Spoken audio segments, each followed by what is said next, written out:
Pada bulan ketiga, setelah orang Israel keluar dari tanah Mesir, mereka tiba di padang gurun Sinai pada hari itu juga. Setelah mereka berangkat dari Rafidim, tibalah mereka di padang gurun Sinai, lalu mereka berkemah di padang gurun. Orang Israel berkemah di sana di depan gunung itu. Lalu naiklah Musa menghadap Allah, dan Tuhan berseru dari gunung itu kepadanya. Beginilah kau katakan kepada keturunan Yakub, dan kau beritakan kepada orang Israel. Kamu sendiri telah melihat apa yang kulakukan kepada orang Mesir, dan bagaimana aku telah mendukung kamu di atas sayap Raja Wali, dan membawa kamu kepadaku. Jadi sekarang, jika kamu sungguh-sungguh mendengarkan firman-Ku dan berpegang pada perjanjian-Ku, maka kamu akan menjadi harta kesayangan-Ku sendiri dari antara segala bangsa, sebab Akulah yang empunya seluruh bumi. Kamu akan menjadi bagiku kerajaan imam dan bangsa yang kudus. Inilah semuanya firman yang harus kau katakan kepada orang Israel. Lalu datanglah Musa dan memanggil para tua-tua bangsa itu, dan membawa ke depan mereka segala firman yang diperintahkan Tuhan kepadanya. Seluruh bangsa itu menjawab bersama-sama, "Segala yang difirmankan Tuhan akan kami lakukan." Lalu Musa pun menyampaikan jawab bangsa itu kepada Tuhan.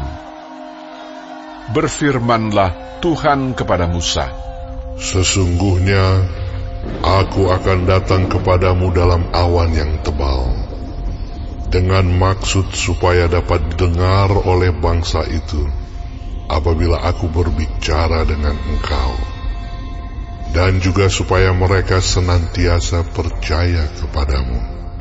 Lalu Musa memberitahukan perkataan bangsa itu kepada Tuhan.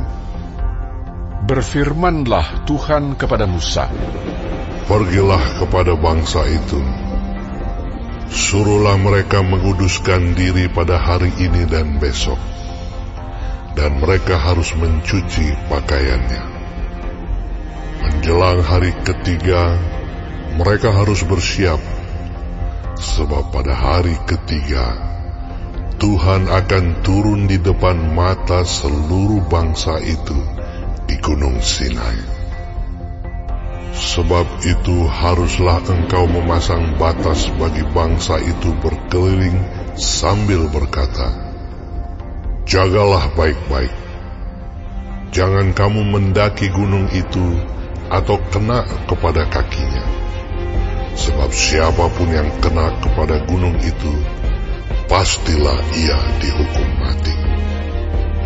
Tangan seorang pun tidak boleh merabanya. Sebab pastilah ia dilempari dengan batu atau dipanahi sampai mati. Baik binatang, baik manusia, ia tidak akan dibiarkan hidup. Hanya apabila sangkakala berbunyi panjang, barulah mereka boleh mendaki gunung itu." Lalu turunlah Musa dari gunung mendapatkan bangsa itu.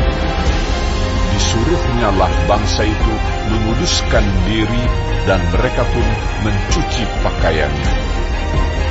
Maka kata Musa kepada bangsa itu, "Bersiaplah menjelang hari yang ketiga, dan janganlah kamu bersetubuh dengan perempuan."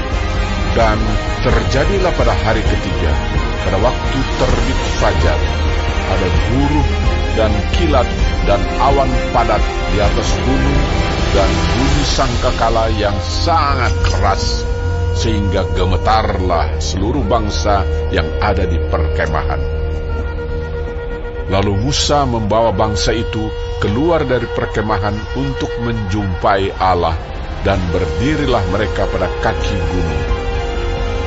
Gunung Sinai ditutupi seluruhnya dengan asap, karena Tuhan turun ke atasnya dalam api. Asapnya membubung seperti asap dari dapur, dan seluruh gunung itu gemetar sangat. Bunyi sangkakala kian lama, kian keras. Berbicaralah Musa, lalu Allah menjawabnya dalam guruh. Lalu turunlah Tuhan ke atas gunung Sinai, ke atas puncak gunung itu. Maka Tuhan memanggil Musa ke puncak gunung itu, dan naiklah Musa ke atas.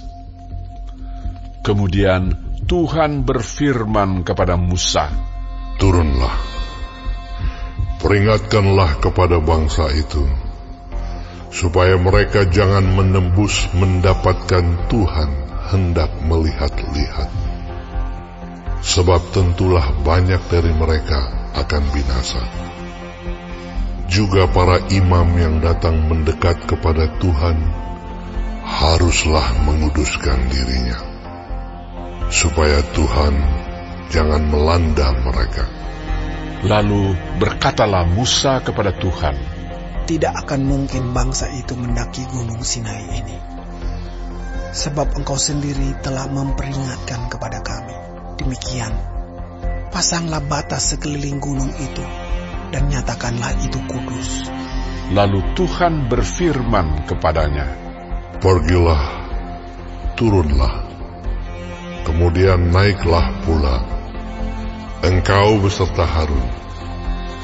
Tetapi para imam dan rakyat tidak boleh menembus untuk mendaki menghadap Tuhan, supaya mereka jangan dilandanya."